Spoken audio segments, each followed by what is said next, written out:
Friends and viewers, मैं doctor Dwarika Singh, homeopathic consultant, physician and dispenser. मैं विगत 35 से ऊपर अधिक वर्षों से प्रैक्टिस कर रहा हूँ।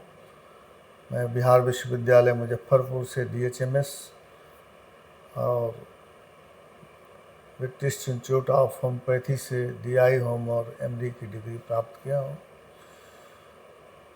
मैं आज जो है आपके बीच में होम्योपैथी की एक महत्वपूर्ण दवा सेलेनियम के कुछ सिम्टम्स की चर्चा करूंगा जो आपके लिए उपयोगी हो सकता है। समर का दिन चल रहा है, गर्मी का।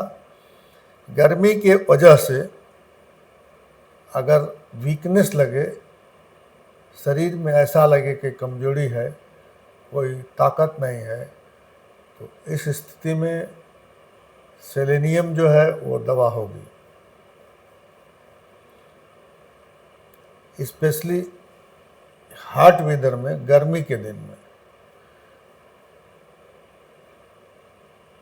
जो सेलेनियम का पेशेंट है वो हवा के झोंकों से तकलीफ पाता है, चाहे वो गर्म हवा हो, चाहे ठंडी हवा हो, चाहे बरसाती नम हवा हो। ये गर्मी की दवा है, इसका यूज गर्मी में होना चाहिए। और सेलेनियम की 6 पोटेंसी दिन में 3 बार 40 नंबर की ग्लोबल्स में 4 गोली लिया जाए दिन में 3 बार तो फ़ायदा होगा। ये टाइफाइड अगर किसी को हुआ हो और उसमें कमजोरी लगती हो, रीढ़ की हड्डियां भी कमज़ोर लगती हो, तो ऐसी स्थिति में ये दवा काम करेगी। ये दवा जो है मेंटल और फिजिकल लेबर की वजह से अगर कमजोरी लगती है, मानसिक और शारीरिक लेबर की वजह से, मेहनत की वजह से अगर कमजोरी लगती हो, तो उसमें भी ये दवा काम करेगी। और ये दवा जो है एफोनिया में जो स्पीकर्स हैं, जो गायक हैं, उनका गला बैठ जाता है, बोलने में उनको तकलीफ होती है, तो उसमें ये दवा विशेष रूप से काम करती है। लॉन्ग यूज ऑफ वॉइस, लंबे समय तक अगर आवाज़ का उपयोग किया जाए और हो जाए और बोलने के पहले खखारना पड़े, तो ये दवा बिना थ्रोट को क्लियर किए न गाना गा पावे या ना स्पीच दे पावे, तो उस मरीज की ये दवा है। और खखारने पर स्टार्ची म्यूकस आता है। ये ट्यूबरकुलर लैरिंजाइटिस, टीबी की वजह से जो लैरिंजाइटिस होती है, लैरिंग्स में सूजन हो जाता है, उसमें भी ये काम करती है।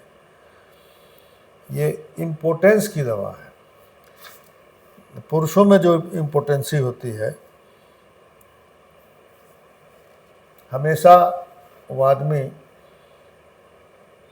सेक्स के बारे में सोचता रहता हो और फिजिकली इम्पोर्टेंट हो, फिजिकली कुछ नहीं कर पाता हो, मन से उसी में सोचता रहता हो, तो उसकी ये दवा है।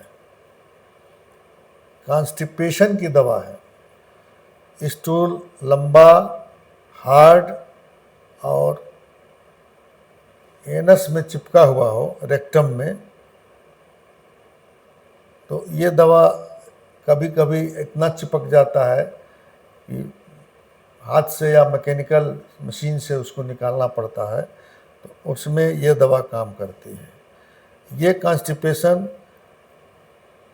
गंभीर कमजोरी से या गंभीर बीमारी के बाद होता है। सर्दी जो है, अगर सर्दी के बाद डायरिया हो जाए तो उसमें भी ये काम करती है। इसमें dribbling of semen, dribbling of prostatic fluids. जो प्रोस्टेटिक फ्लूइड्स है वो टट्टी के समय या बूढ़ों लोगों में ऐसे बैठते समय भी अपने आप निकलता रहता है, तो उसमें भी ये दवा काम करती है। ये दवा जो है ऐसे लोगों में जिनका इरेक्शन पेनफुल होता है उसमें भी ये काम करती है। फॉलिंग ऑफ हेयर, हेयर अगर बाल गिरता हो तो उसमें चाहे हेड का सर का बाल हो, चाहे भौहों का बाल हो, चाहे मूँछों का बाल हो, चाहे जेनाइटल ऑर्गन का बाल हो, उसमें ये काम करती है। ये जो डंकर्ड लोग हैं, पियक्कड़ लोगों के हेडेक में काम करती है, टी और वाइन पीने वालों के हेडेक में काम करती है। इस मरीज में भूलने की प्रवृत्ति ज़्यादा होती है, वेरी फॉरगेटफुलनेस, भूलता है। बिजनेसमैन दिन में भूल जाता है और रात में जब सोता है तो भूली हुई चीज़ें उसको याद आती हैं। इन सारी चीज़ों में यह दवा विशेष रूप से काम करती है और इसको 6 पोटेंसी में 40 नंबर के ग्लोबल्स में दिन में 4 बार लिया जाए तो या 3 बार लिया जाए तो विशेष फ़ायदा होगा। Thank you. आपसे अनुरोध है, कृपया चैनल को सब्सक्राइब, लाइक और कमेंट, शेयर करें ताकि चैनल चलता रहे, उत्साहवर्धन होता रहे। Thank you.